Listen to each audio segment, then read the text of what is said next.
Good evening, everyone. Thank you so much for joining us. We have, I think, 9 more days before the August 11th primary. And we've just been knocking on doors, making phone calls, doing everything that we can to get people out.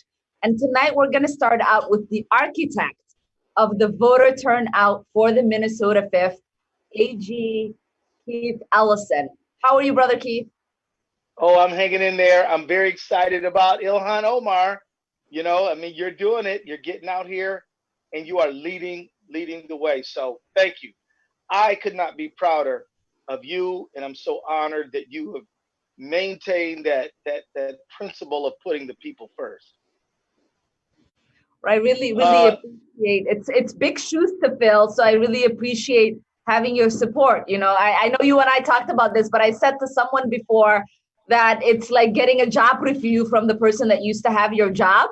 And so it means a great deal to me to have as a constituent, somebody who knows what it means to be in the seat, who knows what it means to be a progressive leader in Congress, who knows what it means to turn out votes in the 5th.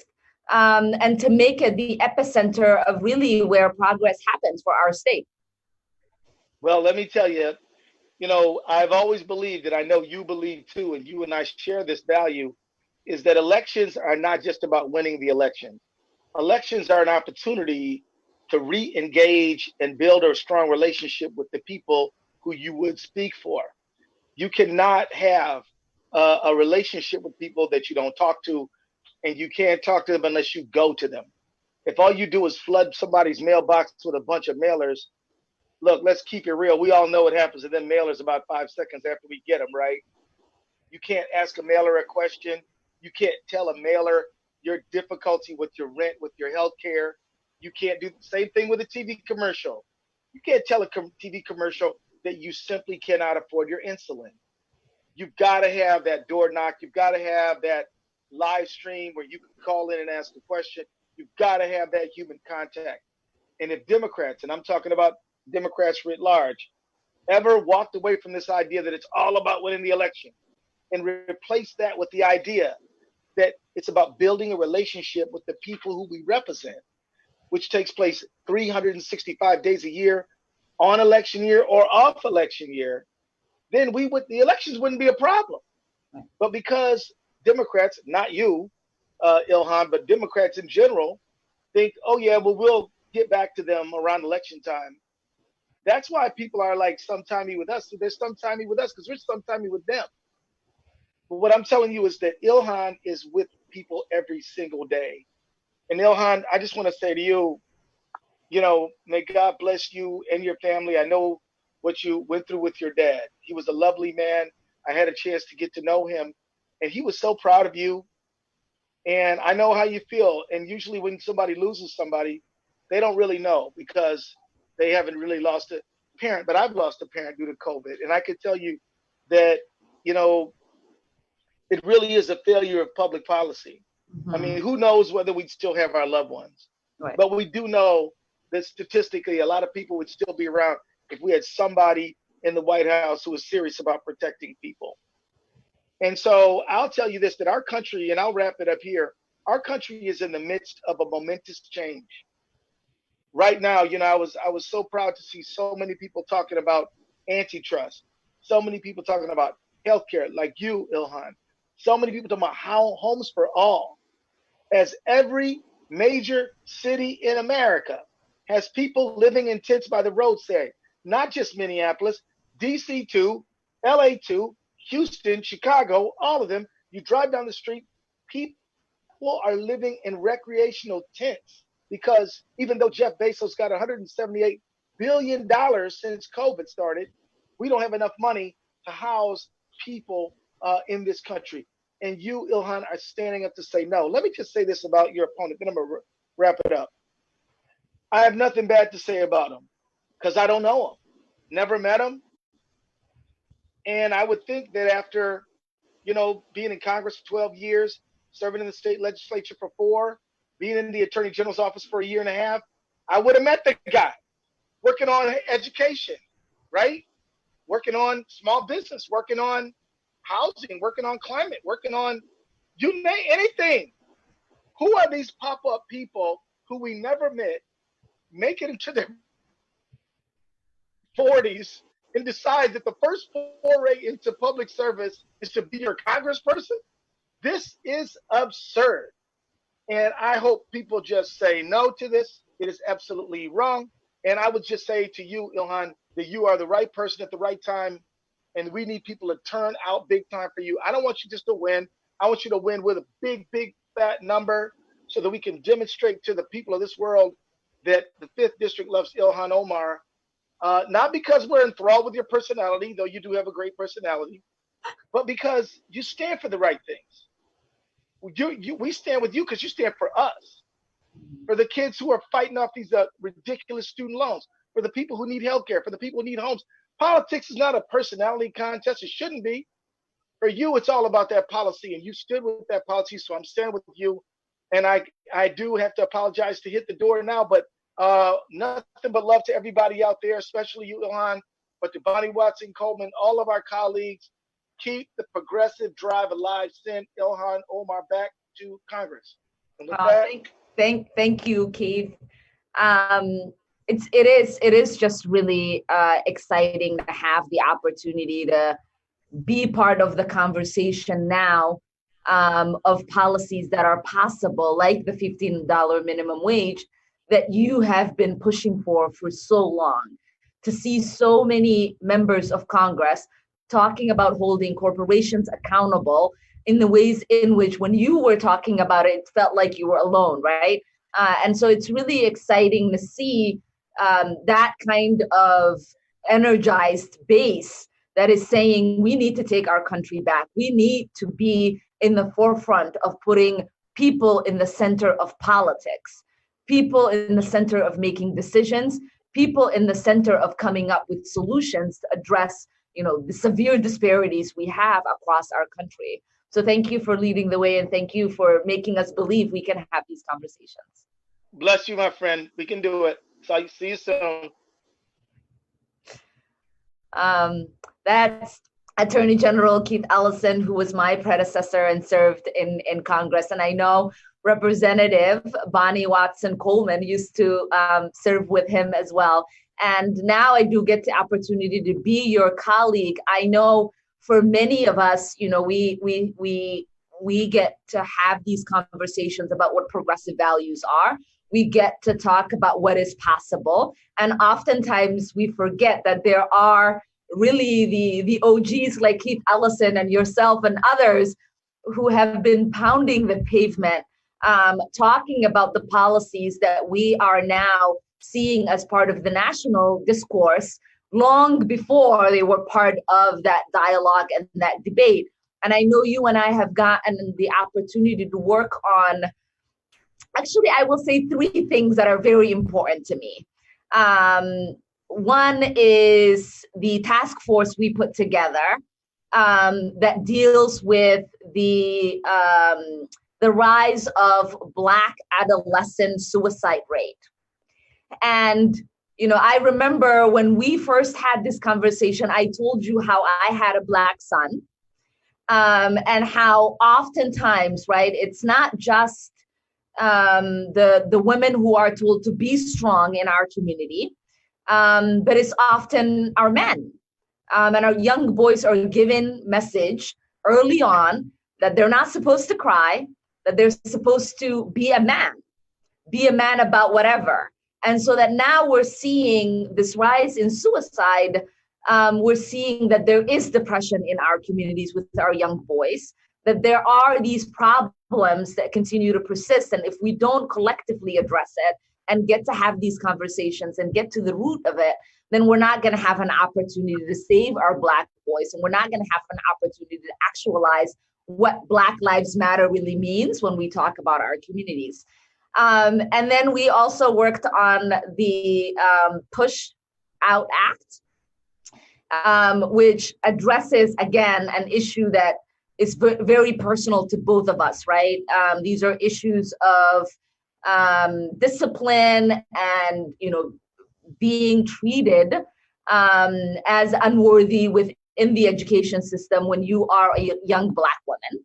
and what that does to the contribution of the disparities in education, the disparities in the outcome for us as adults later on.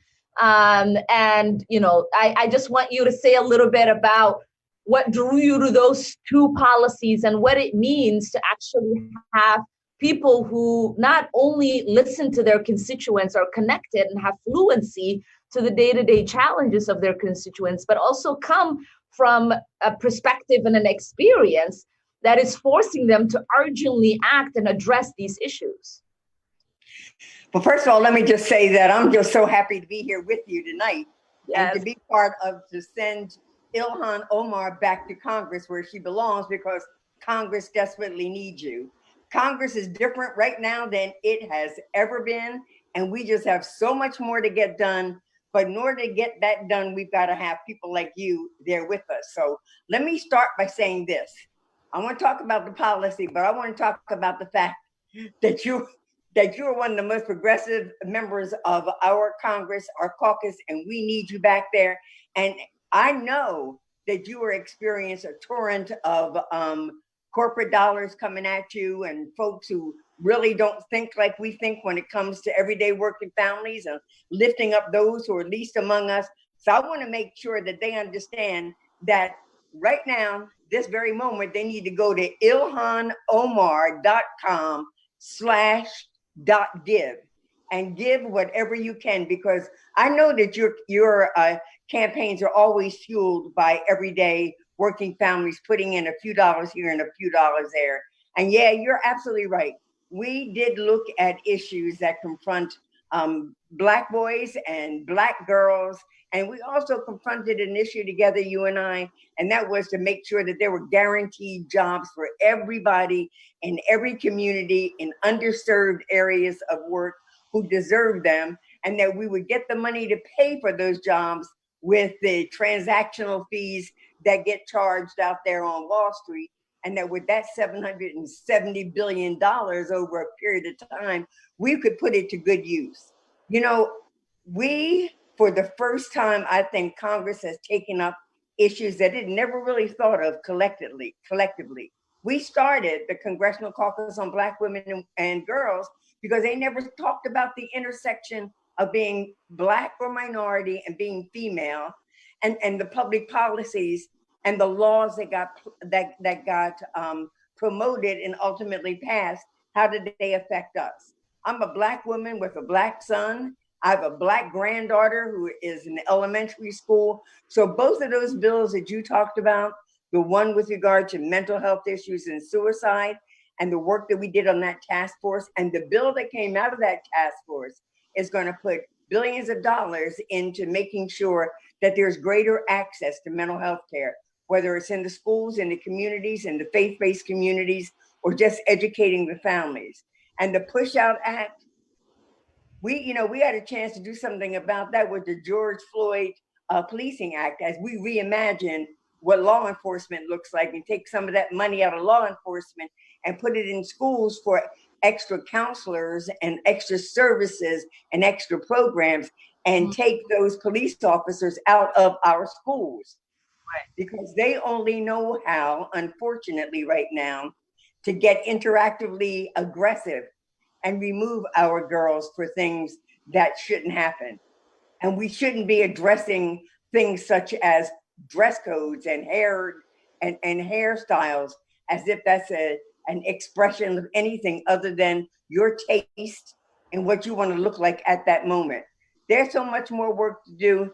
And I know that we're going to make a big change at the top next year, but come January, we need to hit the ground, and we need to be moving fast, and we need to be looking at jobs and housing and education and security in our communities, and the right kind of policing that should take place, and the connection of all kinds of services and mental health services and other kinds of services to make sure that the communities that have been left out and left behind will get the kind of attention and support. Let's put our money where our mouth is. So we got to send Ilhan Omar back to Congress. And I'm delighted to be on this call with all of you to make sure that we do. God bless you. God bless this campaign abundantly. Now, I'm like Keith. I knew about you before I met you because Keith talked about you. But I'm like Keith, don't just win, blow it out so that we send a message to the people. Well, thanks for inviting me tonight. Thank you, Representative. Thank you for being, you know, a guardian for us. Thank you for paving the way. Thank you for the encouragement you provide to many of us. And thank you for just being a champion and steadfast on what it means to create progress for all of us in this country in Congress. So really appreciate you taking the time to join us and to help us out. So really appreciate it. Talk to you soon. Bye. So next on deck is my sister in service, Alexandria Ocasio-Cortez. I call her Alex. Many of you call her AOC. And I think she's good with all of it. Yeah. But my favorite title for her is Congresswoman. And so how are you, Alex? I'm good. How are you, sis? I'm doing good. So it's I actually was like looking forward to talking to you because, you know, you and I talk about this like through text messages and whenever we see one another, there is like all of this work that we do that is driven out of the everyday lives that we used to lead and the challenges we faced before we got to Congress, right? There are all of these people who I think have no idea that like we lived paycheck to paycheck. Yeah. You know, I'm like, I think this is the first time I probably could like not, you know, count pennies in trying to figure out like what you know out of my paycheck was going to go to rent, what was going to go to feed my family, what was going to go to everything else. And I think for a lot of people, the urgency in which we speak about the kind of systematic change that needs to happen is something they're not used to because I don't think they understand how hungry we are for the change. And I don't think they understand how hungry the people are to have people who come with that hunger, right? Who come with that fire, who come with that need to say, like, you're gonna hear us today because we've been waiting for a long time. And, you know, I recently heard that, you know, things like the Green New Deal are like aspirational because, you know, we don't have all of Congress signed on to support the resolution. Things like our Homes for All legislation is aspirational because, you know, it's just platitudes, right? We don't have these people supporting it. We don't have members of Congress signed on. What was your response when you heard that from people? Because to me, I'm just like, we are sent to create a vision. We are sent to fight for that vision. And we are sent to create the kind of policies that are actually going to address, right, the gravity of the problems that we have. But what's your take on that? Yeah, you know, I think it's so funny when people say that because the kind of invisible thing that they're not saying is ... so you shouldn't try, right? And I always find it so wild because, you know, we know this, that the bar for us, the bar for you as your freshman, as a freshman member, the bar for me as a freshman member, for Ayanna, Rashida, everybody is so much higher than it is normally for a lot of, you know, especially mediocre Republican freshmen. So it's like, oh, you introduced this sweeping legislation. Why didn't you pass it yet? And we're like, first of all, we've been here for 5 minutes. Second of all, even with resolutions like the Green New Deal or your housing resolution or lots of other big progressive resolutions, we've actually been creeping towards getting a majority of the Democratic caucus signed on board. And so a lot of people think that there's only like 2 people on the Green New Deal. No, there's over 100 members signed on of Congress signed on to the Green New Deal. And especially when it comes to federal legislation, it's not like taking it apart and like introducing it as standalone bills and passing it as amendments to major bills that have passed Congress. So it's almost like you don't really pay attention to the work that we put in every single day.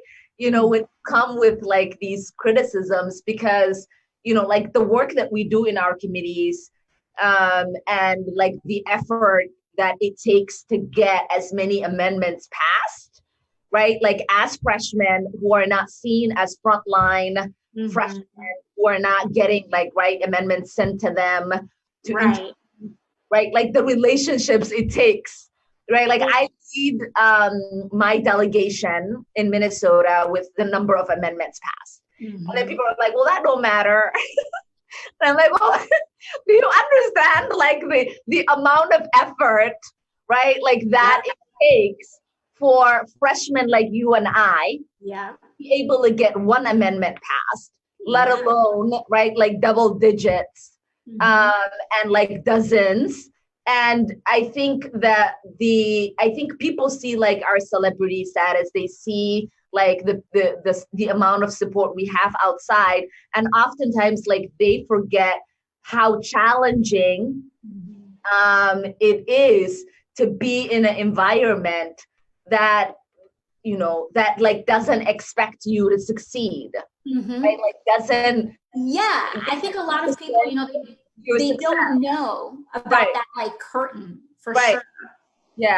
And despite all of that, I think it's so important that, and I mean, I know your constituents know this, but it's so important for, I think, me to tell your constituents just how incredible you've been in navigating all of those barriers. Y'all, this is not built the same way. They put bear traps in front of Ilhan. They have her run obstacle courses. They put these big wooden walls.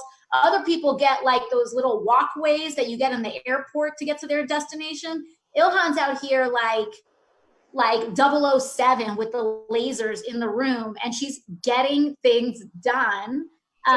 And she's getting remarkable things done, because when people say that we shouldn't introduce aspirational legislation, I mean, just to speak to your earlier point, Ilhan, is that we know we're not even 2 years removed from living paycheck to paycheck.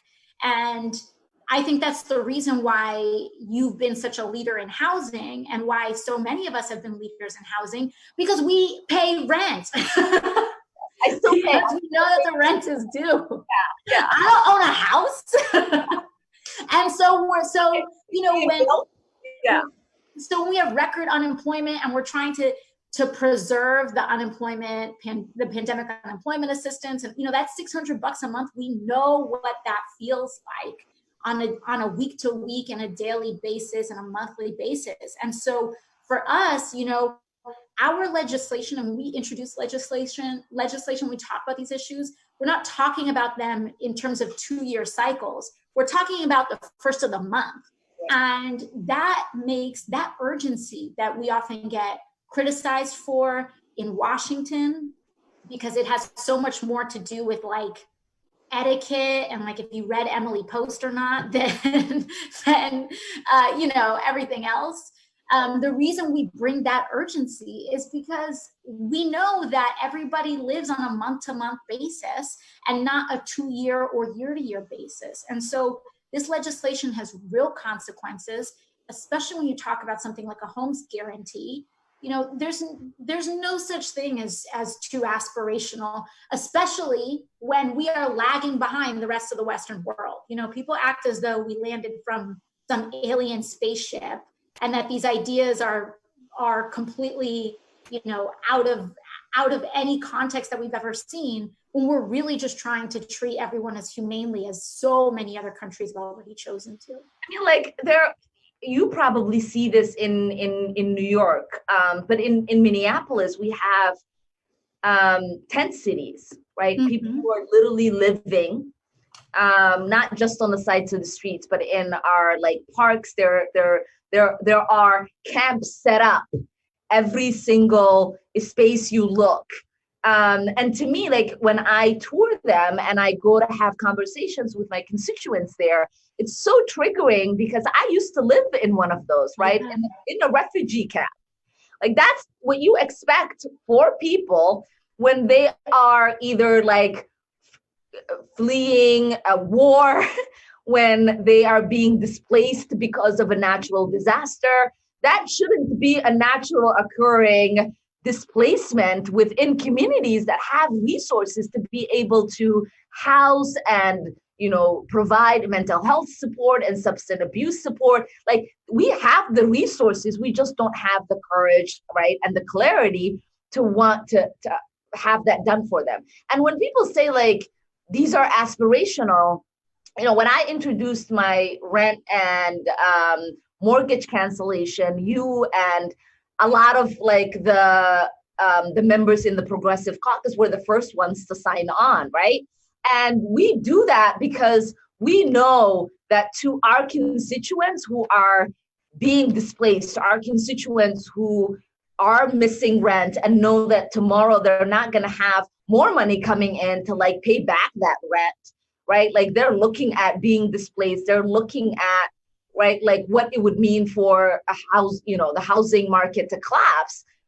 They want to be seen, and they feel seen by the pieces of legislation we introduce, because they, you know, like when people come to lobby, I don't know if you meet with lobbyists, but I often don't meet with lobbyists, right? Like, I meet with people who come to talk to me about the direct issues they're having themselves.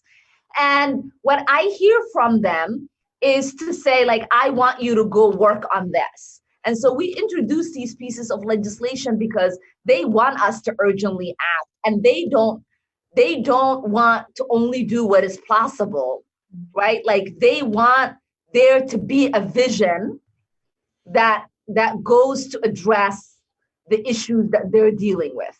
In the same ways in which those lobbyists, right, like that come from Wall Street and like the healthcare industry and all of that, they show up with the bills to say, introduce this. Nobody says, oh, this tax cut, right? Like, that's aspirational.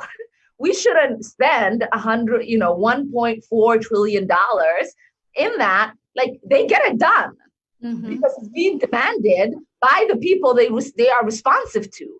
And the fact that we try to introduce things in being responsive to our constituents who are struggling, and like those are the lobbying voices that we hear the most, is the thing that is the most threatening. And I often feel like those that say this isn't possible, like you're dreaming too big, oftentimes don't even want those voices heard, yes. Right? Like, that's what they're dismissing.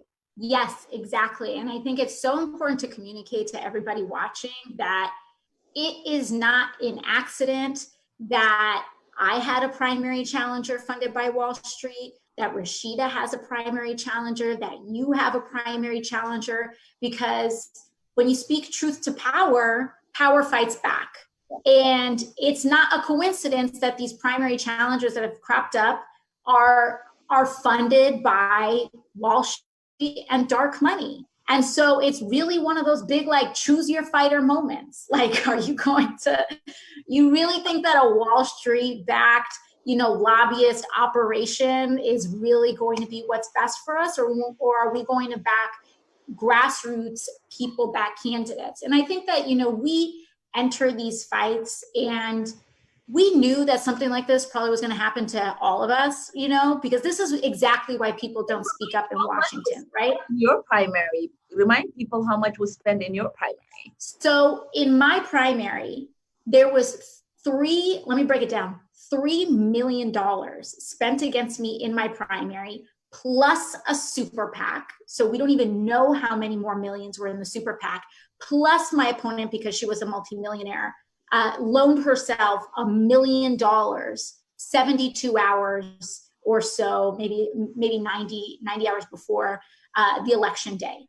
And so we're talking about millions and millions of dollars in dark money dumped in blue districts to primary strong voices. That is not normal. That's very unprecedented, because in politics, people usually like to get a bang for their buck, and they usually like to put in money in races that they really think that they can tip, usually between red and blue. So when we're the ones that are attracting multi-million-dollar primary challengers in an unprecedented way, that just tells you how effective Ilhan is. That tells you how damn effective she is against big real estate, against our military industrial complex, against our Wall Street complex, against basically every corrupt institution that we have right now in this country. And they're coming for each and every one of us. But you know why we've succeeded? Because we have stayed with the people, and we don't get shook. We don't let them make us question our own values or veer off course or get uncomfortable. And that makes the entire difference, because when you are put into a really high pressure situation, that's when people start to change.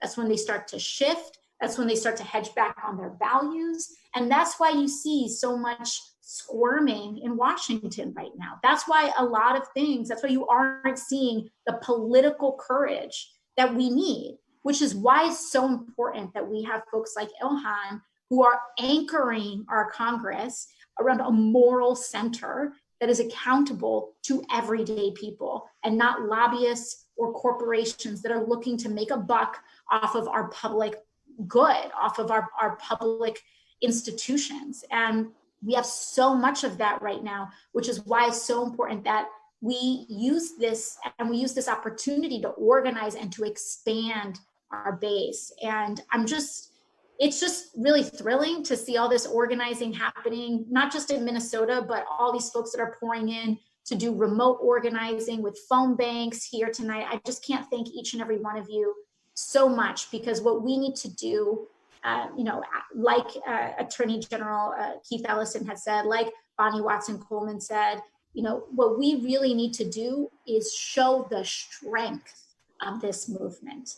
And we didn't win our primary in New York by like kicking back and just saying, oh, hey, like we're good. No, we worked our butts off in the middle of a pandemic, in the middle of uprisings, in the middle of all of this, to make sure that every single person we out-hustled them. Again, we out-hustled them. That's always what we do. We don't outspend. We don't rely on TV appearances. We don't rely on whatever is coming out of the president's mouth. We out-hustle everybody. That's what we do. That's what Ilhan does.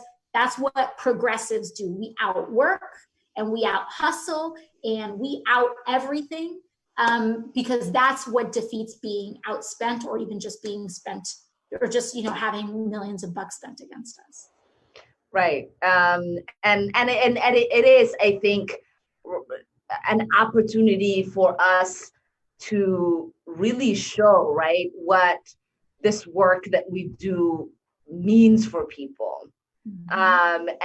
And to show that no matter how much people try to minimize our voice and dismiss, the urgency in which we fight for change, that we're going to continue to show up. We're going to continue to fight. We're going to continue to speak up for change. We're going to continue to have a vision for what a better day looks like.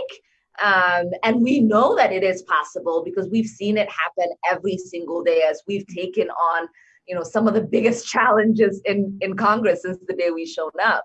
And so I just want to thank you. It is really, truly an honor to be on this journey with you. And I'm just grateful that you joined us tonight. And I'm sure everybody really delighted to have heard from you. Our volunteers have put in so much work today for our day of action, whether it is hitting the doors. I mean, we got lucky today. It was, really nice weather. I myself door knocked for like 4 hours. And so it is really great to see the amount of people that are out at the doors, the amount of people that are text messaging, that are calling, that are, using relational organizing and talking to their friends and family, adopting their blocks and like doing everything that they can to try to not only talk to people about voting, but getting them excited again about what this fight is about, right? Like, why do we do this? What is it that we've been organizing for the last decade? And what opportunities have we had now to have a seat at the table and to bring this fight to Congress. And so good to see you, and look forward to see you next week in Congress. Yes, and make sure you're drinking water and make sure that you're eating. And please, everyone around Ilhan, please make sure that she's drinking water and ask her if she's eating, because we have to take care of her in a human level too. So everybody bring snacks. Forget that's what you, Ayanna, and Rashida do to me all the time. Are you eating? Because I'm not known for those two things. I'm lots of coffee. Stay hydrated. That to like give me energy, and then I'm like, oh, I feel faint. Is because I haven't been drinking water or eating for a week. So thank you for being a real sister and worrying. No, of course. I think my siblings would appreciate that. Thank you. Bye. So next on deck, we have Maurice, who is with the Working Families Party. And, you know, I think for a lot of people, Maurice, they don't understand the challenges and the disparities that continue to exist for working families in our country. The level of social and economic neglect, and how, you know, this pandemic really isn't the first time we're seeing people have economic challenges, right? This isn't the first time we're seeing people suffering because of like not having access to healthcare. It isn't a surprise that a Black man like my father at such a young age would lose his life to COVID-19, as so many Black men and women in our communities have lost their lives. And that kind of social economic neglect, I think, has put many of our communities in spaces where like they're like, why do I even try? Why do I organize? Why do I do anything? Because nothing changes. And the way in which you all work in your organizing effort is to remind people that power rests with us, right? Like we can be the change we want to see. And that shows up in many ways, right? That shows up in supporting candidates who embody our values, that shows up in doing the work that, you know, Alex and I were just talking about, right? Door knocking, out hustling everyone.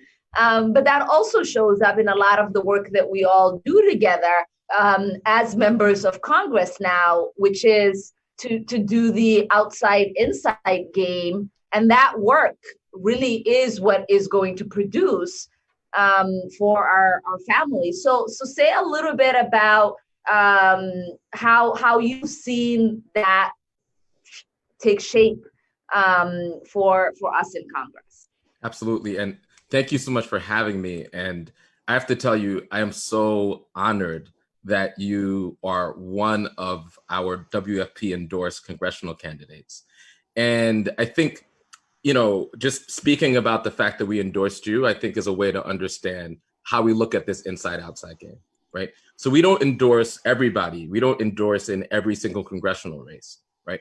So when we make endorsements, what we're endorsing is a way of thinking about governance, is this idea that people on the inside of government and people on the outside, on the streets, advocates, could develop a relationship where we see each other as comrades, we see each other as kin, and we understand that we have a different role in relationship to power. And then when we come together, we could do amazing transformative things.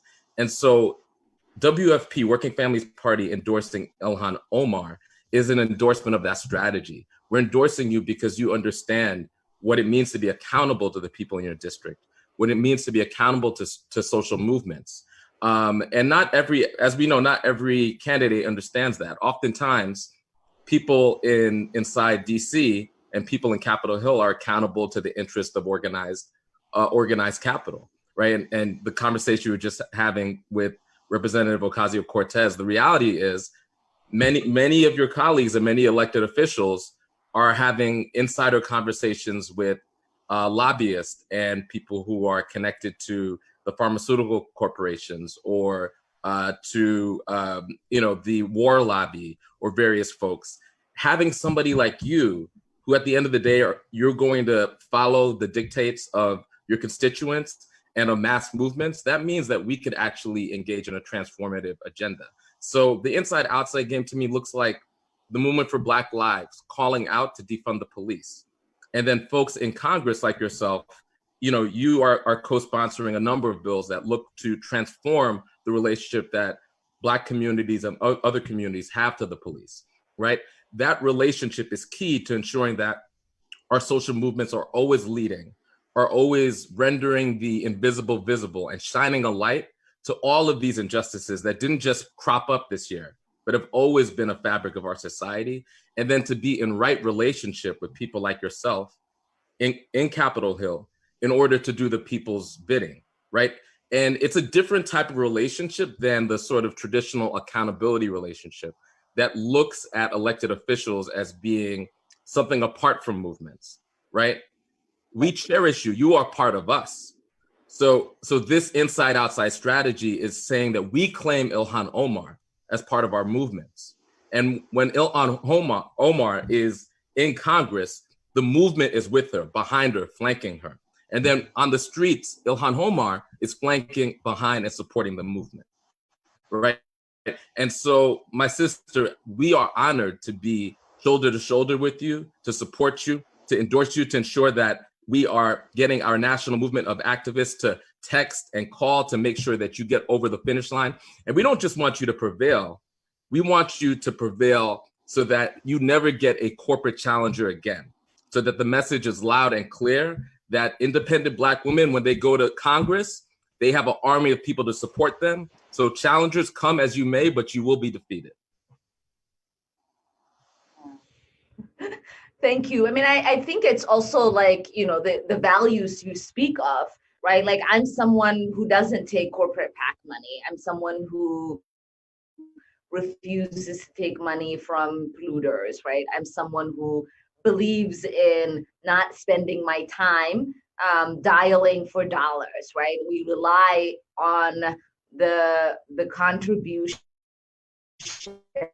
and the support from those who are inspired by the vision that we have and who are connected really to the values that drive us in Congress, right? Who believe in in the social movement we fight for, who believe in the struggle that our communities are faced with every single day. And, it's fascinating oftentimes that, for someone like, people are surprised in many ways. And I'm fascinated by the way in which they're surprised that, in all of the committees that I sit on, whether it is the budget committee or, it's foreign affairs or the education and labor committee, like it is through the lens of my lived experience as someone who has been shut out of this system, right? Who represents marginalized identities who've never really have been part of that litigating process, legislating process, but have been subject to it. And people are like, oh wait, why does hunger offend you? And I'm like, well, I know what it means to be really hungry. Yeah. And like, we're not just going to talk about educational investment in our schools. We're going to talk about first feeding children so that we can properly educate them. And like, we can expect them to test with better results when we level the playing field for them, when we house them, when we feed them, right? When we clothe them, when we understand the trauma, as Ayanna says, that they carry in their backpacks. Like, we got to take care of all of that. Then we can say, oh, okay, well, why? Like, then it makes sense, right? That those two children can be expected to test and be educated the same way. And for me, that's from a lived experience. It isn't just even out of the fact that I'm a mom of 3 school children, right? Like, I am that child who is falling through those cracks and who needs, in the ways that I've gotten, like somebody to recognize that they're just going to need a little extra support in order to make it through the day. And so unless we institutionalize that support, not everyone is going to have that opportunity. And then people will say, well, if the system was so unjust, how did you make it through? And like, we don't want to like celebrate the one-offs, right? That's right. Right? Like it's not just the story of like Ilhan the survivor, like Ayanna the survivor, Alex the survivor. We want all of people, all of our communities who have the Ilhans, the Alexes, the Rashidas, the Ayannas living in their communities to not just have a success they can celebrate, but that success to be shared by everyone, and for it to just be like normal, right? Like if we had everybody housed and fed and like had an opportunity to take care of their mental health, for them to have, a network asset, an opportunity to know they can have a seat at the table, then it wouldn't just be like, oh, this first is really exciting, because then everybody would have an equal opportunity, as they say, and access to a life that is full of dignity, where their humanity is actually recognized. Yes, absolutely. I couldn't agree with you more. And to me, that's the difference in approach between looking at sort of the interpersonal issues that we might experience versus the structural change that we have to make happen, right? And one of the reasons why I'm so excited about yourself and some of the newer Congress people have come in, you have that structural change sort of understanding of how we create change, right? And it's not simply sufficient for us to honor and elevate, the rare occurrence of somebody who was able to jump over or overcome all of the obstacles, all of the structural obstacles and systemic obstacles that lay at their foot due to race, class, gender, oppression. And I could speak as somebody who is a son of immigrants, who is a son of working class Black folks who came to this country and had to struggle every inch to be able to settle and make what they had here, to give me an opportunity to have an education, to be where I'm at. And all of those barriers that my grandmother, who came here as a domestic worker, experienced as a Black person, as a woman, as an immigrant, as a domestic worker, all of those barriers, those are barriers that all of us, regardless of where you are, class, gender, or race, should be focused on, so that we could create a society where instead of the exceptions, everybody has an opportunity to thrive. Everybody has a pathway to thrive. And to me, that's the difference. One of the fundamental differences between progressives and people on the left and our opponents, our corporate opponents and people on the far right, that sort of believe this idea that you could just pull yourself up from your bootstraps. And we know that that's not true in a society that has all of these divisions that have been laid bare, like you said before, by COVID-19, and laid bare, I think, by our social movements. And so I think this is also a rare opportunity for all of us, where we're sort of peeling back that veneer that you can pull yourself up from the bootstraps, and this reality that these systemic forms of oppression exist. And so over the past few months, we've witnessed, for example, the fact that Black folks were 13% of the population, 33% of the COVID-19 deaths, right? That racial disparity around healthcare has existed for generations, but COVID-19 is exposing it in a way where we all have to focus on it now. And many, many of our loved ones, and I'd like to send condolences to you and your family, many of our loved ones, at this point, more than 150,000 of our loved ones, our cherished family members, our community members have perished. Yes, of course, because we have a pandemic that is running rampant around the world, but also these are political failures and these are structural failures that we have to focus on as a global community and as a community in this country. And unfortunately, far too many of our leaders are playing politics and attempting to politicize and racialize and use the deaths of our loved ones as a political football. And my question to people is, given all of the death, given all of the harm, given the hundreds of thousands of people who are sick the more than 150,000 people who have perished, what do we owe our fallen loved ones? What is our responsibility to our fallen loved ones, given the despair that could have been prevented, the political deaths? And to me, it means that we have to work extra hard to ensure that we right these wrongs and that we don't prop up the systems that brought us here, but we build anew resilient systems that could withstand the next crisis. And to me, that's again the difference between the politics, of the far right and the politics that you're ushering in. And one of the reasons why I think it's so important that we do everything in our power to make sure that you get to victory, right? Because it's simply not just about, as amazing as you are, as a politician and as an activist and as an organizer and as somebody that's rooted in your community, ensuring that you're victorious means that our concept of what justice and freedom looks like is also on the ballot when you win, which is why I think it's so important that we need to ensure that we understand that Ilhan Omar and her victory, and also all of the people on the other side who are piling in, dark money to challenge her. The reason why they're doing that is because they understand that your victory is much deeper than your personal victory. It's a victory for all of our politics, and it's a victory for the idea that we could do these very, very big things. Thank you, Maurice, so much. And, I really do appreciate everything that you all are doing to actually have that resonate with everyone, right? For us to understand what's really at stake. And, there's so many progressive organizations here in Minnesota who endorsed our campaign, who are every single day pounding the pavement, talking to people, and really addressing many of what we've addressed tonight. Yeah.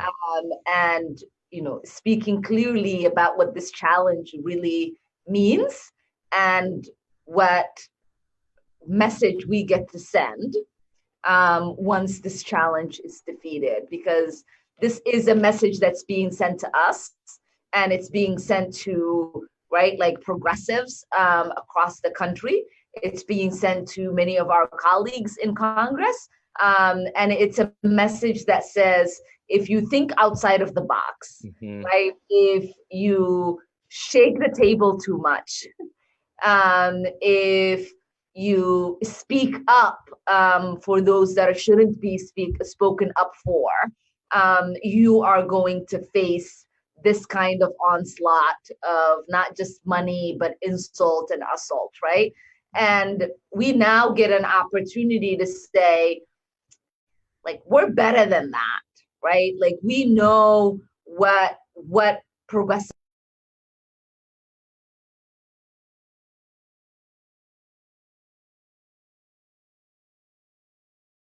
values look like. We know what champions for us in. We have, organizers and advocates and activists in Congress who are not only doing the work of organizing us, advocating for us, but legislating, right? And turning our cries in the street to legislation. So I just really am grateful for our partnership and the work that we've been able to do and that we'll continue to do. So thank you so much. Thank you. Let's get to victory. So finally on deck is my sister in service, Ayanna Pressley of Massachusetts. Ayanna, you there? I'm here. Can you see me?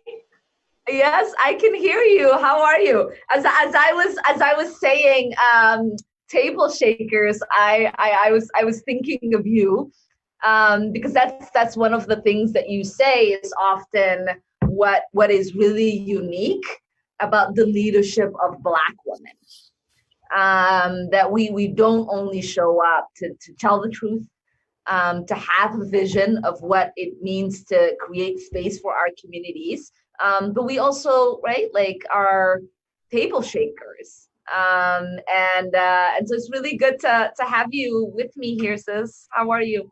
Oh, it's good to be with you too in this virtual community, and I'm so appreciative.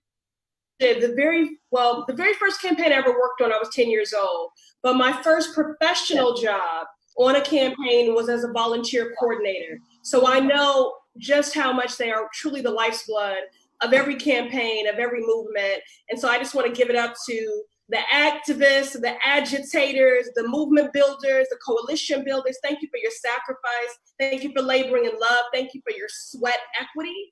That's the only way that Ilhan and I can do what we're doing. WFP and Rashida and Alex and Bonnie and so many others, we're ushering in a politics, not a transaction, but of transformation. This is about transformational politics, and that does require everyone that is willing to bring their full heart and their purpose feet, to this work to play a role. And the fact that you have been doing this so robustly, so vigorously in the midst of a pandemic is as much a testament to how extraordinary my sister Ilhan is, as it is a testament to each and every one of you. So I've been loving all the images, and Rashida and Alex and Bonnie, and so laugh to myself because Ilhan, every day is a day of action for you. So just make it one big banner. Make it one big banner. Yeah. I didn't realize at first that Alex and I weren't going to be on at the same time. I wanted to tease her a little bit because have you been following this room raider stuff online? Yeah. Like, come on, look at what I'm working with. I know. Think about this. I got the squad pin on. I got my resistance hoops on. I got all of the campaigns we support. Alex's room is like a hostage room. I know. What is that? Remember when we did the squad victory fund thing? Yeah. I was teasing her that she needs to get out of upgrade. Room. And I mean, she's working on it. She's busy. She's busy. she's just a little busy, saving our democracy. Yeah, I got jealous of your signs. That's why I'm in my campaign office doing this tonight. It looks good. It looks good. But it's wonderful to be with you, and again, just appreciate your entire team, but really just all the volunteers that recognize what's at stake.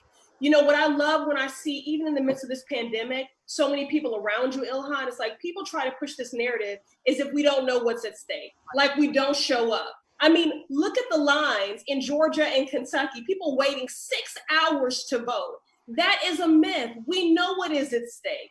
We do show up, even in the midst of voter intimidation and suppression tactics, even with all this corporate money being funneled into your campaign. The fact that your average contribution is $18, I mean, that shows you the depth of this movement and that this is about community. And I think people get like our righteous rage twisted. That righteous rage is rooted in love. You often use the word radical, right? It's rooted in like radical justice and radical love and radical community. And I do want to say this because today is James Baldwin Day, right? And very often, our patriotism is questioned. But I love this quote from James Baldwin. He says, "I love America more than any other country in the world. And it is exactly for this reason I insist on the right to criticize her perpetually." Yes. Right? That is one of my favorite James Baldwin quote. It is just, I mean, and for me, like that is what I feel. Oftentimes it is out of love, right? Out of admiration, out of gratitude. And I kind of sometimes, sort of give the example of, a lot of people want to treat me as a guest in this country. Right? They're like, you don't get to have the right to criticize. You don't get to have the right to push for transformative change. You weren't born here and all of this. And I'm like, yes, okay, sure, that makes sense. But let me say this. When you in your house, when you have a guest come over, you serve that guest. You do everything for them, right? They sit, they eat, and then they leave. And you don't expect them to, clean. You don't expect them to cook. You don't expect them to tidy up afterwards. You don't expect them to rearrange your living room to make it, right, like livable. But if that guest that you've invited now starts living with you, and they're living there a month, a year, 10 years, 20 years, what's your expectation? They're no longer a guest. This is their home. Right. So you do want them to help rearrange the furniture to make it livable. You want them to cook a meal, right? Like you want them to pay rent. You want them to do everything that you would expect of yourself and others who are living there. And so for me, that is how I see myself. Like I show my gratitude in my service, in the ways in which I show up for my community. And I've done that since I was 14. And I never really understood this idea that you are supposed to remain a guest when you come to the United States as a refugee, because this is my home.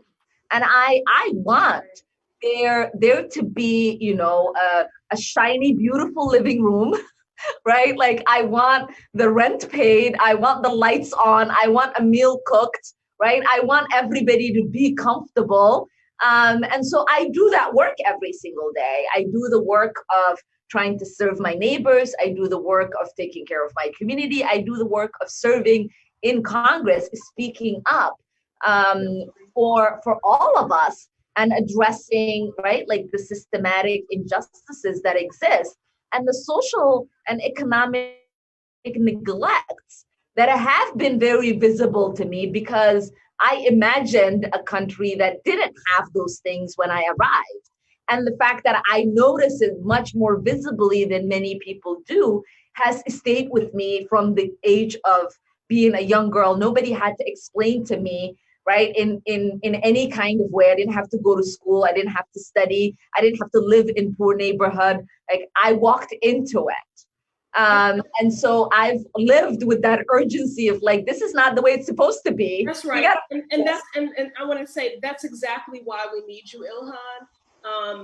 And I want to ask people to invest in Ilhan, you know, go to ilhan.com, continue to invest in her and to support her, because this is a revolution and revolutions require resources. And, you know, we don't have to give Ilhan anything. She has earned our loyalty. She has earned our investment. She is working so hard. And I just want to lift that up for a moment because, you know, as we reflect on the life of John Lewis, we've been revisiting many of our what I consider the original architects of the Black Lives Matter movement, okay? Because as we have seen with movements, they will try to co-opt it and undermine it and sanitize it and whitewash it. But the Black Lives Matter activists that are today called Antifa were in the 1960s being called communists, okay? They were just as disruptive and agitating the status quo and just as impatient. And, you know, Dr. King said that the three greatest evils are poverty, racism, and militarism. And I just want to say that you honor very well that civil rights tradition. I loved when I was at the homegoing for Representative Lewis on Thursday, Mr. Lawson, who is the architect of nonviolence, was saying that the civil rights movement became the foundation for every piece of progressive legislation that was moved. So we would not have Medicare and Medicaid. There would not be fair housing laws. So we cannot even, it is marginalizing the movement even just to make it about the full emancipation of Black Americans or about voting rights. That movement gave us the blueprint for every other progressive movement. Right. And you honor that legacy and that tradition. And whether it's from, you know, fostering diplomacy and speaking out against, you know, war and militarism and championing peace and diplomacy, whether it is addressing food insecurity, whether it's doing the work that you and I have done together specifically around the school of confinement pathway. Again, you've been in proximity to these issues. So you know that Black children, including Black girls who are often lost in that equation, have been criminalized in our schools simply for how they show up. And there's more girls justice involved than ever before, more women incarcerated than ever before. And I thank you so much for your partnership on the End Push Out Act. And it was wonderful to be with you in your district to spend time with young people in juvenile detention, as well as with Attorney General Ellison, more about that issue. Yeah, no, I'm so grateful. I was door knocking today in one of the suburban cities I visited, and there was a young woman who came up to me, and she was talking to me about the ways in which she felt there was injustice in her schooling. And she spoke about a lot of trauma that she'd experienced. And she recently graduated, and she said, you know, I feel more comfortable sharing my story today because I want to make sure no one else suffers what I've suffered, because in many cases I suffered silently. And, you know, I told her about our legislation. I told her from that the policy was born out of a conversation we had with many young girls like her. Yeah. And I also shared with her that, like, we also have proximity to this issue, and that we are doing, right, everything that we can to try to make sure that conversations that haven't been had in Congress are taking place, and that we are addressing the institutional changes that need to take place in order for all of our children to feel whole and cared for and invested in our schools. That's right. Right, like from preschool to high school. That's right. And I mean, she was, you know, in tears, and we like both standing there crying, and I'm reminded every day, right, that there, you know, as Alex and I were discussing, there are so many people who show up in Congress who are sent by these corporations, right, who are advocating for policies that get to be prioritized and pushed and implemented without much debate, without much input. And for the policies that we speak for that are actually going to have a positive impact and address not just trauma, but disinvestment in many of our children's lives, many of, you know, our communities who are living in the margins of society, many folks who are disabled. Those become the kind of policies that people say are aspirational. They're policies that people say they're, you know, high in the sky. They're policies people say, you know, this just doesn't seem like it needs to get addressed. And there are so many people that just get so excited that every single day, every policy we are introducing in Congress really addresses the pain in which they are living with and have felt for so long that no one was listening. Yeah, I heard you all saying that earlier. That is as a motivation, right? Like to continue to show up and do this work.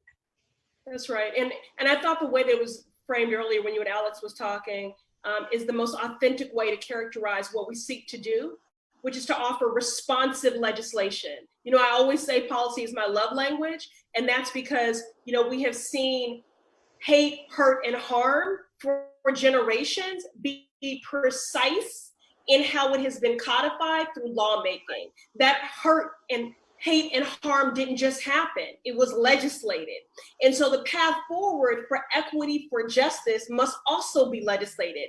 That's why you work so hard on amendments. That's why you work so hard on introducing bills. That's why you work so hard when we have bills on the floor that you know are going to impact the lives of people, that you whip those votes, you know, that you play a role in leadership to make sure that that happens. And I thank you for that, because, you know, that is very time consuming and you did not have to take that on. It's like every leadership opportunity, you know, you see Ilhan is just raising her hand, you know, I'll take it on, I'll take it on, I'll take it on.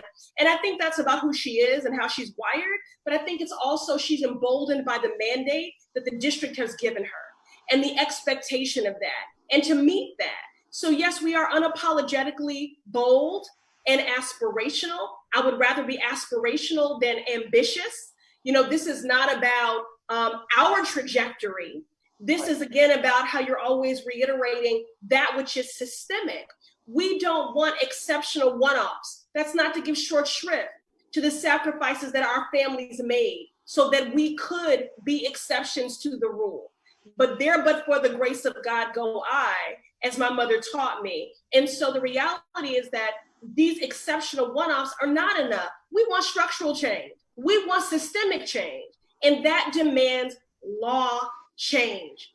And so I so appreciate your leadership and your partnership in the midst of this. We're dealing with three crises, right? So a global pandemic, and then the only thing that COVID-19 could not stop, racism, so police brutality, and then the financial hardship.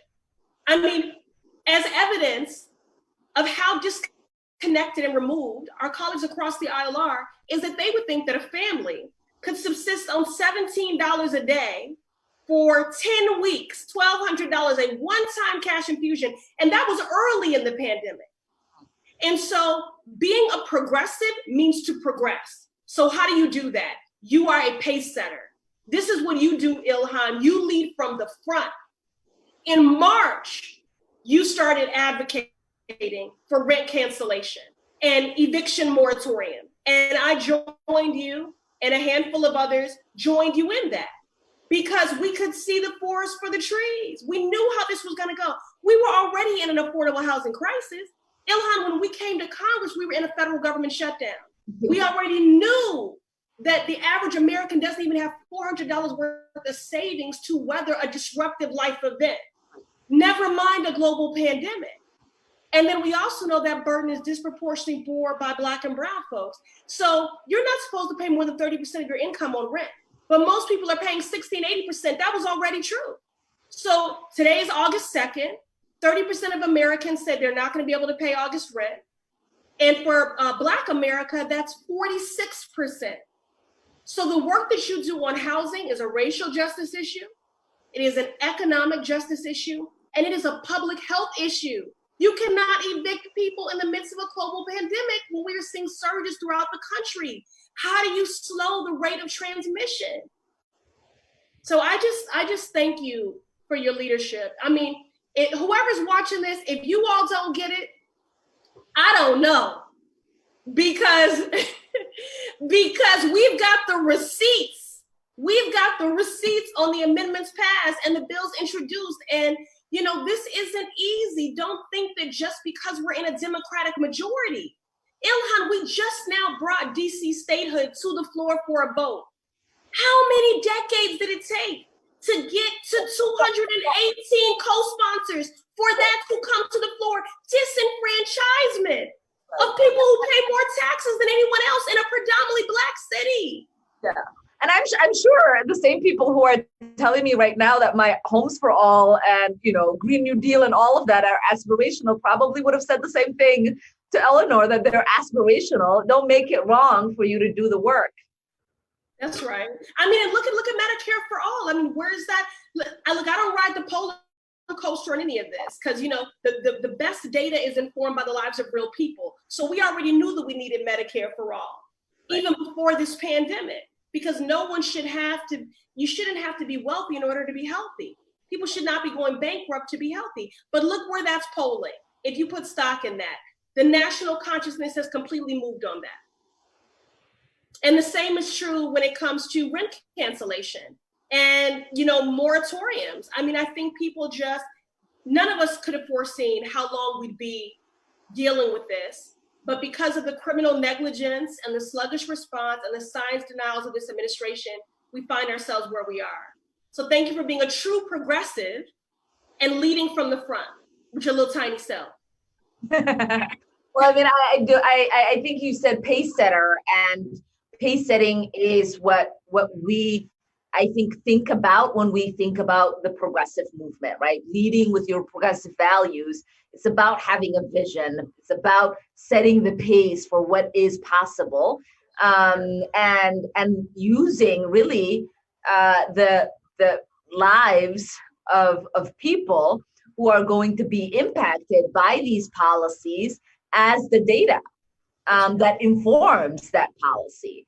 And so I really want, one, to thank you for joining me, and two, just for the many opportunities that we've had to really work on policies that actually get to the heart of many of the systematic issues that exist in our communities, right? Like I think about the task force to address the maternal mortality rate, yes. Black community in which you flew into Minneapolis to have that conversation with my constituents, for us to dream about policies that will address that, and for your leadership and for the leadership of Robin, Kelly, in trying to really hone in on pieces of what it means for us to have the opportunity to holistically address that. Because we know Medicare for All is a step, right, to addressing that, but we also know that there are other barriers that we understand as Black women that have contributed to that high maternal mortality rate in the Black community that we get to now address and legislate. And the Push Out Act that came out of many of the conversations that you led with young people and the conversations we had with young people here in Minneapolis when we visited detention centers. And I know, we're on many economic policies that are also informed by the 3-day conversations that we had when you came to our district to hear directly from our constituents, specifically in the Black community, who are really oftentimes forgotten in the ways in which we address racial disparities. Nobody, and you were shocked when I told you that Minneapolis is the worst. Still don't believe it. 26, I still don't believe it. Black people live in, because we have severe disparities, right? Not only in education, but in healthcare, in home ownership, in economic stability, in asset building, in wealth building. I mean, just name anything, right? Like Black people here in Minneapolis are on the bottom of all of that. And, to all of you to honor me, within a few months of getting in, to join me in hearing directly from my constituents on what the challenges and the opportunities were, and then working every single day, right? Like in addressing those issues, not just for us, but for the collective Black community in our country. Ilhan, I have to interrupt because we haven't spoken about, and we have to wrap up. But I didn't bring up student debt. I got to bring that up because that's an issue that we partnered on. And so, listen, every movement begins with language. Someone has to speak on it first. You can't work on it if you don't see it. And you can't bring others along if you don't call it out. And student debt is one of those issues that now again has commanded the national consciousness, but forever was an issue that was sort of marginalized. And this is an issue that you championed right away because you also represent one of the youngest districts. It's an issue that I partnered with you on early because I represent a district that is a higher education mecca. And we have like 855,000 federal borrowers.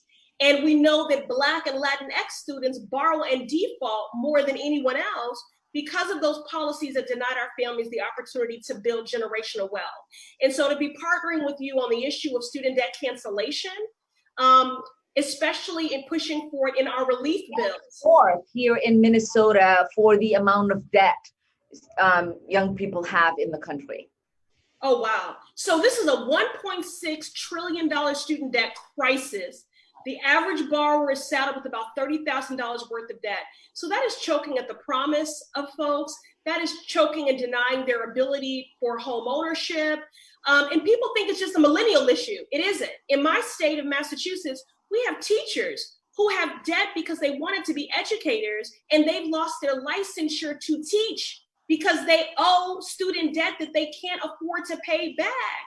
In the midst of this pandemic, Betsy DeVos, and you know how I feel about her, in the midst of this, and I know you share those sentiments, but that's a conversation for another time, they were garnishing people's wages in the midst of a pandemic. 54,000 people, they garnished their wages because they couldn't pay their student debt.